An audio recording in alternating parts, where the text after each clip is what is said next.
जय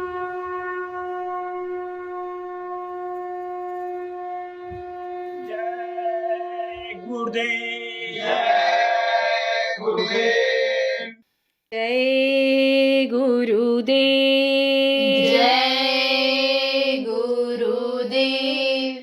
हे मना खुद को डूबो दे, दाता के एहसास में। हे मना खुद को डूबो दे, दाता के एहसास में।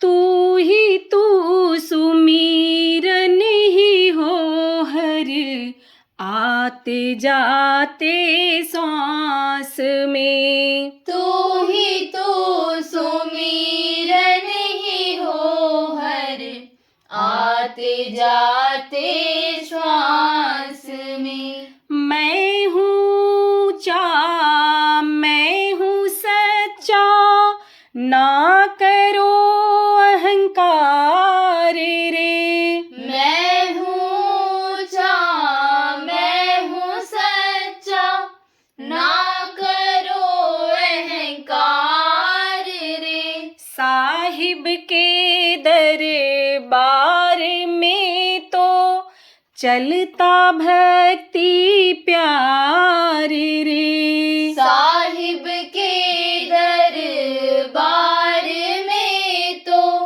चलता भक्ति प्यार रे।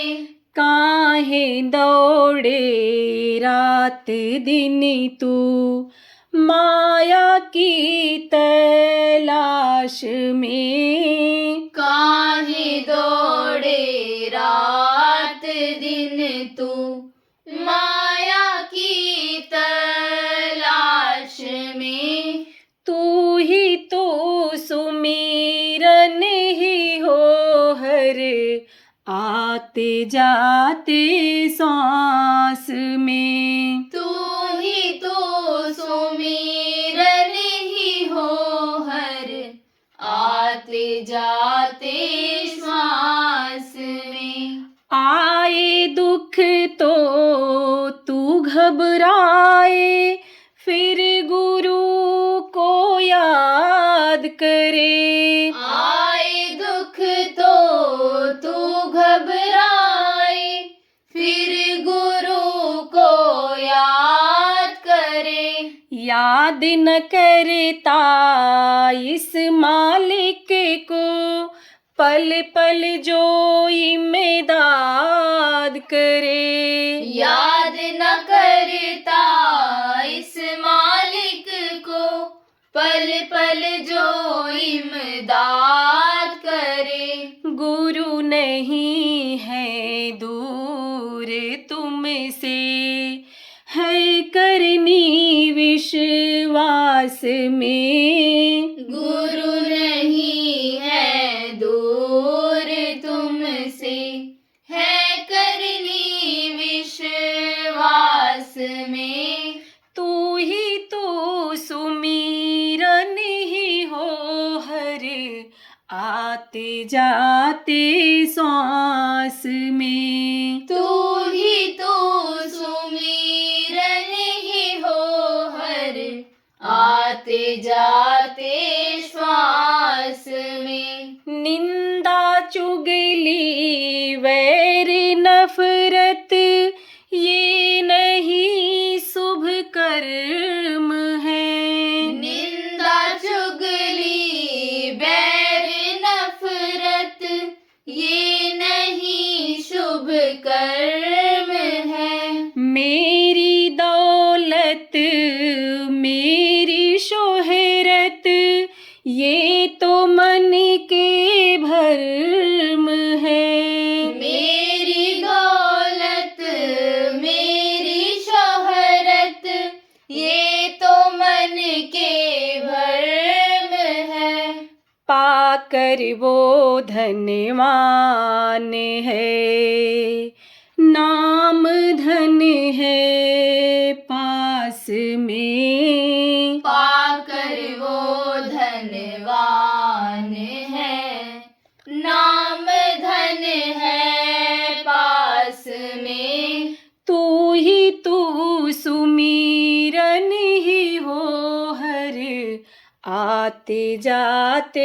सांस में। तू ही तू सुमिरन ही हो हर आते जाते श्वास में। हे मना खुद को डुबो दे दाता के एहसास में। हे मना खुद को डुबो दे दाता के एहसास में। तू ही तू सुमिरन ही हो हर आते जाते सांस में। तू ही तू सुमिरन ही हो हर आते जाते श्वास में। जय गुरुदेव।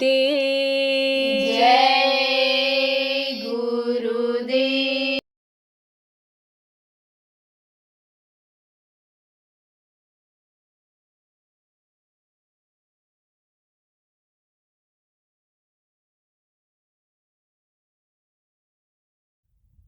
तो ये नवरात्र चल रही। नवरात्र को किसने बनाया? महात्माओं ने, ऋषियों ने, मुनियों ने नवरात्र बनाया। ये अमावस्या पूर्णिमा किसने बनाया? किसने इनके बारे में बताया? महात्माओं ने बताया। रक्षाबंधन, जन्माष्टमी त्योहार के बारे में किसने बताया? महात्माओं ने, संतों ने बताया लोगों को कि त्योहार जब आया तो शिक्षा दिया, बताया खाने पीने और मौज मस्ती के लिए त्योहार नहीं आते हैं, इनका अलग अलग मतलब होता है। इसीलिए देखो लोग अमावस्या पूर्णिमा के दिन, त्योहारों के दिन मुख्य कोई तिथियाँ पड़ती थी, उसके दिन लोग संतों के पास जाते थे और संतों से सीखते थे कि गृहस्थ आश्रम में किस तरह से रहा जाए, किस तरह से खाया जाए, किस तरह से दूसरे के साथ व्यवहार किया जाए, ये लोग सीखते थे। तो साल में 2 बार नवरात्र आती है। 9 दिन की ये होती है नवरात्र, और हफ्ते में यानी सप्ताह में एक इतवार आता है, एक मंगल आता है। तो इस दिन थोड़ा सा इस मशीन को, कौन सी मशीन? ये जो शरीर की एक मशीन है, जैसे मशीन चलती रहती है और मशीन रुक जाती है, ऐसे ये शरीर रुक जाता है जब कोई कमी आ जाती है। तेल नहीं मिल रहा है, ज़्यादा तेल हो गया और चिकनाहट आ गई मशीन में, तो भी रुक जाती है। तरह तरह से दिक्कतें आती हैं, जैसे आदमी के बनाई हुई मशीन में है, ऐसे ही खुदा भगवान जिनको कहा गया, उनकी बनाई हुई इस मनुष्य शरीर रूपी मशीन में, इसमें भी दिक्कत आ जाती है। कहते हो चल नहीं पाते हैं, सिर में दर्द है, दस्त आ गया, कमजोरी आ गई, कहते हो आँख से दिखाई नहीं पड़ता है, हाथ से कुछ उठाने की ताकत नहीं रह गई। तो ये सब क्यों होता है? इसीलिए होता है कि यह मशीन काम नहीं करती है। अब इसका सिस्टम आपको तो सत्संगों में पीछे बताया गया है कि कुदरत ने किस तरह से बनाया है, ये किस तरह की मशीन बनी है, लेकिन इसको उसने बनाया है। ये मशीन जो है आपकी, यानी ये मनुष्य शरीर को आदमी नहीं बना सकता है। तो इसके बारे में जिनको जानकारी रही संतों की, जो अंदर और बाहर दोनों देखते हैं, आप तो केवल इस शरीर को बाहर से देखते हो आँख कान मुँह, और वो अंदर से देखते हैं कि इसका क्या सिस्टम है। जैसे मिस्त्री होते हैं, मैकेनिक होते हैं, इंजीनियर होते हैं, बाहर की मशीन को तैयार करते हैं, तो उनको वो लोगों को बताते हैं कि ये गाड़ी तुमने खरीदा है, इसकी सर्विसिंग होनी चाहिए, इसकी धुलाई होनी चाहिए, इसकी सफाई इतने समय पर होनी चाहिए, और जब इसमें कोई पुर्जा खराब हो जाए तो इसको इस तरह से बदल देना चाहिए। ये सब वो बताते हैं, सिखाते हैं जो जानकार होते हैं। इसी तरह से यानी आपको समझने की ज़रूरत है कि नमक की मात्रा कब ज़्यादा होती है, यह लोगों को नहीं मालूम है। डॉक्टर कहते तो हैं कि नमक यानी समझो कि कमी हो गई, नमक की अधिकता हो गई। कोई नमक बंद करा देता है, कोई नमक यानी समझो कि कहता है कि खाओ, कोई कहता है कि मीठा बिल्कुल बंद कर दो, कोई कहता है थोड़ा सा मीठा दोगे तो ताकत आ जाए। तो तरह तरह से जैसे ये सब शरीर के यानी मशीन से देख करके अंदर के जानकार और बाहर से नब्ज को पकड़ करके चेहरे मोहरे को देख करके डॉक्टर यानी बताते हैं कि भाई तुम ऐसा करो। तो अब आप ये समझो कि वो कब बताते हैं, कब बताते हैं? जब तकलीफ हो जाती है और आप जाते हो, तब आपको टेस्ट कराते हैं, तब आपको देखते हैं, उनके पास मशीन है, उसको नाप करके चेक करके तब बताते हैं। और महात्मा अंदर देखते ही बता देते हैं कि ये तकलीफ है, ये तुमको है। लेकिन तब तक समय निकल जाता है, तकलीफ आ गई और रोने लगा, भोगने लगा, तो फिर बताने का और कहने का मतलब क्या रह जाएगा? तो तकलीफ में कमी हो जाए, तकलीफ आवे ही नहीं, इसीलिए महात्माओं ने ये नियम बना दिया कि भाई इतवार के दिन एक समय खाओ और मीठा भोजन खाओ। मीठा का मतलब ये नहीं है कि 2 किलो चीनी डाल करके और जो है तुम भोजन को खा लो कि शुगर की बीमारी बढ़ जाए, इसका मतलब ये नहीं है। मतलब ये है कि नमक मत खाओ। मंगल को कहा कि नमक मत खाओ। देखो सूर्य ग्रहण होता है, चंद्र ग्रहण होता है, तो ये पहले के विद्वान लोग जो थे बताने आते थे घर घर कि ग्रहण लग रहा है, और ये माताएं बच्चों को बताती थी कि ग्रहण लग रहा है, इतने समय से इतने समय तक रहेगा, तो तुमको उसमें भोजन नहीं करना है, पानी नहीं पीना है। सूर्य ग्रहण में सूर्य के किरणों पड़ने न पावें, मानी गर्भवती महिला के ऊपर यानी कोई खाने पीने वाली चीज़ों पर किरणें पड़ने न पावें, उसका असर यानी छाया में भी हो तो वहाँ नहीं जाना चाहिए। गीली चीज़ों पर असर ज़्यादा होता है, मुलायम चीज़ों पर असर ज़्यादा होता है, गर्मी ठंडी का किसी भी चीज़ का असर होता है तो उसको कहते थे ख़त्म कर दो, रखो ही नहीं, रखो भी तो खूब ढक करके रखो, उसका असर वहाँ तक पहुँचने न पावे, बताया करते थे। तो इन सब चीज़ों का वैज्ञानिक असर होता है। देखो ये शरीर कैसे बना आपको नहीं पता है, सूर्य और चंद्रमा से ही बना है ये शरीर। समझो कि जो तत्व पैदा हुए हैं इन्हीं से पैदा हुए हैं। ये देखो जो हवा है, पानी है, जमीन है, आसमान है, ये जो 5 चीज़ें हैं, जल, पृथ्वी, अग्नि, वायु और आकाश, इससे ये शरीर बना है। जब देखो वायु की अधिकता हो जाती है, आप तो समझो कि श्वास जल्दी जल्दी चलने लगता है, श्वास की कमी, हवा की कमी हो जाती है तो दम घुटने लगता है। तो ये समझो ये इन चीज़ों की शरीर को ज़रूरत पड़ती है, तो इनसे शरीर की रचना हुई है, ये शरीर बना है। अब आपको हम बताते हैं नवरात्र क्यों बनाया गया। इसलिए बनाया कि पेट की एक तो हो जाए सफाई, इसको सब लोगों ने कहा, चाहे महात्मा हो, चाहे ऋषि मुनि हो, चाहे कोई डॉक्टर हो, चाहे हकीम हो, चाहे वैद्य हो, कोई भी हो, जानकार हो, सब लोग यही कहते हैं पेट की खराबी से ही सारी बीमारियां होती हैं। तो पेट तो ये सेंटर है ही है, आप इधर से डालते हो और अंदर जाता है और यही मशीन काम करती है। देखो प्रेमियों, यानी समझो ये आपकी शुगर फैक्ट्रियाँ लगी, आप लोग गन्ना यहाँ बोते हो तो उसमें पेड़ता कहीं से है, डाला कहीं से जाता है, रस कहीं से निकलता है और साफ कहीं से होता है और चीनी कहीं से बनती है। तो ऐसे ही इसका भी सिस्टम है। आप मुँह से डालो, हाथ देखो मुँह बंद हो जाता है, गला बंद हो जाता है, तो डॉक्टर लोग नाक में नली लगा करके अंदर कुछ इस शरीर को चलाने के लिए खुराक देते हैं। तो किसी भी रास्ते से डालो, कहाँ जाएगा? पेट में जाएगा। और पेट का सिस्टम अगर सही है तो वहीं से रस बनेगा और उसी का खून बनेगा। और हर अंग में खून है, हर अंग में रक्त है, तो रक्त का संचार वहाँ होगा। साफ बढ़िया खून रहेगा तो शरीर चलता रहेगा।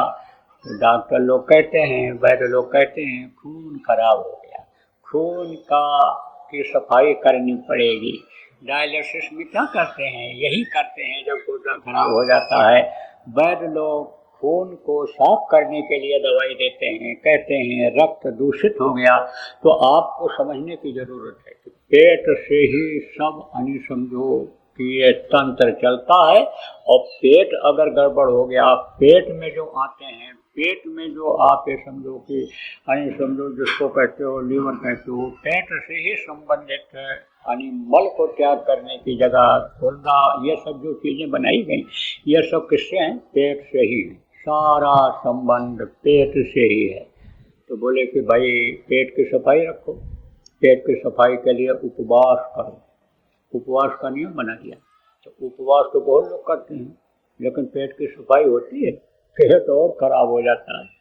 क्यों? क्योंकि चिकनी चीज़ें, चुपड़ी चीज़ें, पौष्टिक चीज़ें जो नहीं भी हजम होने वाली थी पहले, उसको खाने लगे, मेवा खाने लगे, घी की मात्रा बढ़ा दिया, बोले नहीं ऐसे चल पाएगा, तो क्या होता है और पेट खराब हो जाता है। इसलिए महात्माओं ने क्या नियम बनाया कि अगर तबीयत खराब रहती हो तो समझो नींबू निचोड़ो पानी में और वही पियो। लगातार हम लोग जब जवानी थी तो रोग ना आवे, तकलीफ ना आवे, इसके लिए नवरात्र जो साल में 2 बार आता है उसको पानी करते थे, नींबू पानी पीते थे, एकदम से हल्का बदन फूल जैसा हो जाता था। कितने लोगों के घुटने के दर्द खत्म हो गए, कितने लोगों का ब्लड प्रेशर सही हो गया, कितने लोगों का शुगर सही हो गया। लेकिन जो उसमें भी नियम का पालन किए, तो आप ये समझो आपका शरीर बहुत कमज़ोर है, बहुत बुढ़े हो, चल फिर नहीं सकते हो, दवा खानी पड़ती है, अंग्रेजी दवा खाते हो जो बगैर कुछ खाए नहीं खा सकते हो, खाओगे तो नुकसान करेगा, तो उनकी बात तो अलग है। लेकिन जिनके शरीर में बल है, चल फिर लेते हो, हल्की फुल्की तकलीफ़ें आ जाती हैं, पेट खराब हो जाता है, कभी जुकाम हो जाता है, कभी कोई हल्की फुल्की तकलीफ आ जाती है, तो उसको दूर करने के लिए तो ये उपवास करना ही चाहिए। हाँ, अगर हाथ उठवाया जाए तो यहाँ तो हाथ तो बहुत लोग उठा दोगे, यहाँ तो संकल्प बना लोगे हम उपवास करेंगे, लेकिन कल जाओगे तोड़ दोगे, हमको मालूम है। अरे भाई तो चलो एक नहीं तो दूसरा रास्ता सही, चलो कुछ उबाल करके ही खा लो। लेकिन ये नहीं है कि लौकी भी उबाल के खा लिया, दही में मिला के खा लिया, दूध में उबाल के खा लिया, मीठा भी 1 किलो डाल दिया उसी में, ये सब नहीं चलेगा। एक चीज को एक साथ थोड़ा सा ले, आलू उबाल के खा लो। आप ये समझो लौकी या जिसको कहते हो, तुरई कहते हो, जो जल्दी हजम होने वाली चीज़ है उसको खा लो। अटड़ियों में मल जमा हो जाता है, ऐसे अटड़ियाँ होती हैं ऐसे के हैं ये अंदर में, तो उसमें मल जमा हो जाता है। और कुछ खाते रहो तो दवा भी खाओ तो वो सीधे मल को निकालता है, लेकिन उनको वो नहीं निकाल पाता है। उसके लिए पेट को खाली होना चाहिए। और जब ये नींबू खारा होता है, पानी जाता है, तो नींबू पानी कहीं भी लगा दो, दाग लगा हुआ हो तो वो भी साफ हो जाता है। ऐसे ही उसकी सफाई तो ठीक तरीके से तभी होती है। लेकिन नहीं चलता है तो कम से कम यानी जो भोजन खाते हो दोनों टाइम, यानी खाने के लिए जो जीते हो, तो समझो उसको तो कम कर दो। तो आप वो आलू खा लो उबला हुआ, और कोई चीज़ खा लो, पेट को थोड़ा खाली रखो। आप ये समझो, और आप ये नहीं अगर मन मानता है आपका बहुत चंचल मन हो गया है, बिल्कुल संतोष उसको नहीं होता है, रात को नींद नहीं आती, तो भाई हल्की फुल्की खिचड़ी बना लो, दलिया बना लो, एक टाइम कर दो, तो पेट की इससे हो जाएगी सफाई। आप ये समझो जब पेट हल्का रहता है तभी चाहे जो काम हो उसमें मन लगता है, चाहे मजदूरी करते हो, चाहे नौकरी करते हो, चाहे व्यापार करते हो, कोई भी काम खेती का करते हो, हल्का पेट जब रहता है तभी मन काम में लगता है। आप ये समझो भजन में भी मन अन्य तभी लगता है जब हल्का पेट रहता है। आप ये समझो कि गुरु महाराज भी देखो प्रेमियों ये कहा करते थे कि रात को भजन में नींद ना आवे, आलस ना आवे, उसके लिए यह नियम बना लो कि 1 रोटी का भूख रोक करके खाओ। गुरु महाराज ने तो इतना छूट दिया। पहले के तो महात्मा लोग बोले 1 टाइम खाओ, का 1 आहारी सदा व्रतधारी, 1 नारी सदा ब्रह्मचारी। आ गया ब्रह्मचारी की शक्ति, ब्रह्मचारी की शक्ति उसके अंदर बराबर बनी रहती है कि जो 1 नारी नियम और संयम के साथ रह करके बच्चा पैदा करता है वो ब्रह्मचारी रहता है। और 1 आहारी, 1 आहार जो खाता है आप ये समझो वो व्रतधारी की तरह से ही होता है। तो गुरु महाराज को इतना छूट दे दिया कि चलो भाई 1 आहार नहीं कर सकते हो तुम, 1 आहार से तुम्हारा नहीं चलता है, तो 1 रोटी का भूख रख करके खा लो कि जिससे आलस ना आवे, नींद ना आवे, भजन में मन लगे। तो हल्का पेट रहना ये जरूरी होता है कोई भी काम करने के लिए। तो ये 9 दिन की नवरात्र क्यों होती है? इसमें समझो कि ये जो दुश्मन है, किसके दुश्मन? इस सूरज के दुश्मन। सूरज किसको कहते हैं? जीवात्मा को। आप जो नए लोग आए हो, आपको जीवात्मा के बारे में भी बता दें। परमात्मा के अंश जीवात्मा इन्हीं दोनों आँखों के बीच में बैठी हुई है। आप ये समझो वही पूरे शरीर को चलाती है, पूरे शरीर को। अब ये कहाँ की है? ये उस प्रभु के पास की है, जिसको लोगों ने सतलोक कहा, जिसको अविनाशी लोक कहा, जिसको सचखंड कहा, जिसको समझो कि सतलोक कहा। तो ये वहाँ की है। ये किसके अंश है? वहाँ के जो मालिक हैं, सत्पुरुष हैं, वो उनकी अंश है। उन्होंने इसको भेजा है। कहाँ भेजा था? इधर मृतलोक की तरफ भेजा था।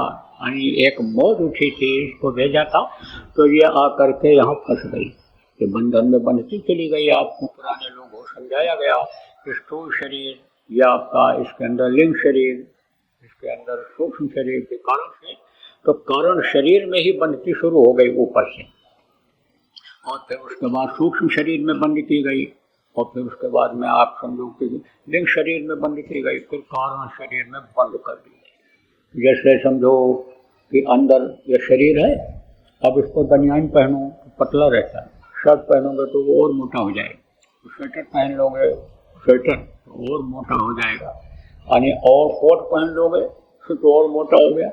तो अब ये शरीर आपका 4 कपड़ों में बंद हो गया। ऐसे यानी समझो उसी तरह से ये जीवात्मा 4 शरीर में बंद हो गई।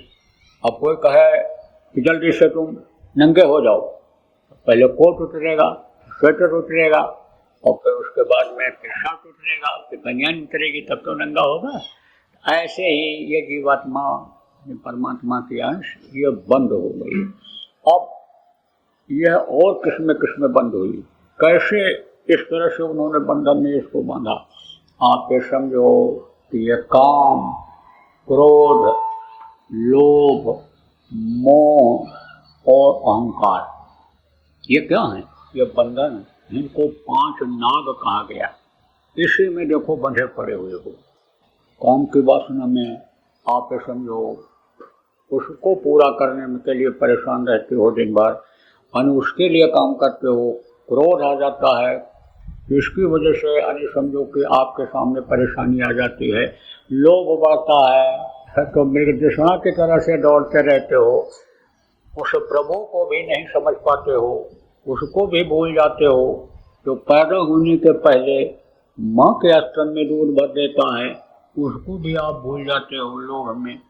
और मोह इतना व्याप्त हो जाता है कि गुरु को भूल जाते हो, परमात्मा को भूल जाते हो।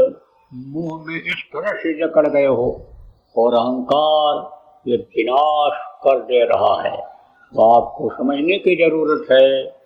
इन चीजों को उभारने के लिए यानी ड्यूटी लगा दिया उन्होंने। किसने लगा दिया? जिन्होंने ये दुनिया बनाया, जिन्होंने इस जीवात्मा को इन शरीरों में बंद करवाया। आप ये समझो उन्होंने ड्यूटी लगा दिया। किसकी लगा दिया? अपने बेटों की। बेटे कौन है? यही ब्रह्मा, विष्णु और महेश। और उन्होंने क्या किया? उन्होंने और लोगों की ड्यूटी लगा दिया कि जैसे एसपी साहब होते हैं, जिम्मेदारी दे दी जाती है जिले की कि आप इनकी सुरक्षा करो, इनकी देख रेख करो, और वो और पुलिस को भर्ती करवा देते हैं, दरोगा तैयार कर देते हैं। ऐसे ही उन्होंने तैयार कर दिया। किसको?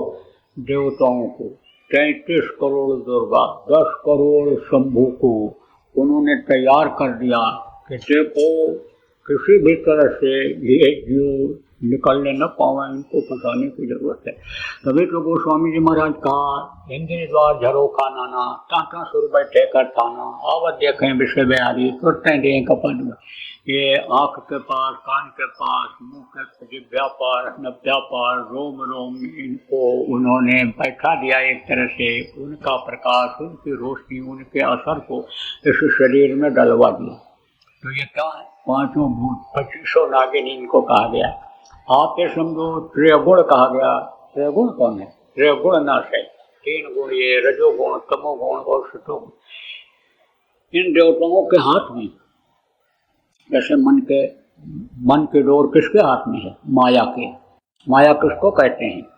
आद्या महाशक्ति जिन्होंने दुनिया को बनाया, उनकी वो सेवा करती हैं। उन्हीं से अन्य 3 बच्चों को, ब्रह्मा विष्णु महेश को उन्होंने पैदा किया है, तो उनके हाथ में दे दिया मन की डोर को, और चित्त की डोर को यानी ब्रह्मा के हाथ में दे दिया, और यानी मन चित्त और बुद्धि के डोर को विष्णु के हाथ में दे दिया, और अहंकार के डोर को शिव के हाथ में दे दिया।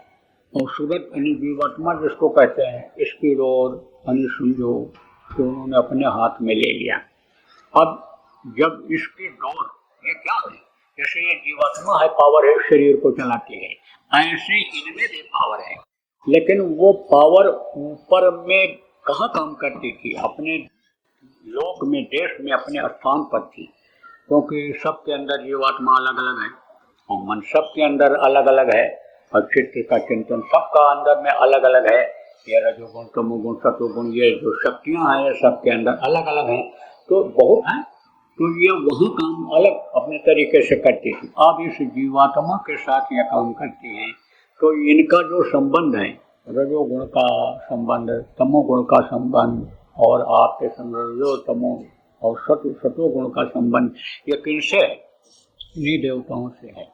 और ये शक्तियाँ जो आई हैं, ये उनसे नहीं उत्पन्न हुई हैं, ये वही त्रिकुटी से ही चल पड़ी हैं, जहाँ से ये वेदवाणी, और जहाँ से ये समझो कि आकाशवाणी जिसको लोगों ने कहा, जहाँ से ये उतरी है, जिसको उस वक्त पर लिख दिया था ऋषि मुनियों ने कि यह आवाज़ ऊपर से उतरी है, ये आयतें उतरी हैं, इसका नियम बन गया, उसी का तो वेद बन गया, उसी को अनि समझो भागवत में पंडित कर दिया, बाद में लोगों ने उसी से कृष्ण भगवान ने गीता का निर्माण कर दिया। नियम वही है, उनमें भी सब संयम और नियम सब यही चीज़ें लिखी हुई हैं, लेकिन अब लोग पढ़ नहीं पाते हैं, समझ नहीं पाते हैं, कर नहीं पाते हैं, इसीलिए लोग नियम के, प्रकृति का जो नियम है, भगवान का जो नियम है, उसके खिलाफ काम करते जाते हैं, और फिर उनको सजा मिल जाती है।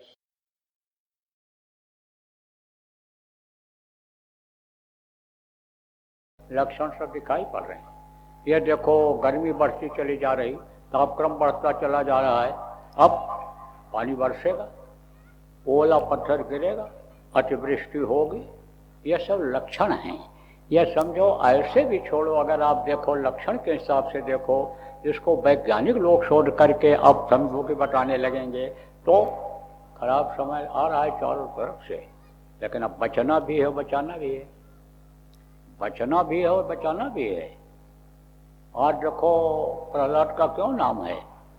प्रहलाद का नाम जो नहीं भी जानते थे, वो भी लोग जान गए। छोटे बच्चे जो अभी पढ़ते हैं 4-5 दर्जे में स्कूल में, और प्रहलाद का नाम नहीं जानते थे, वो भी जान गए।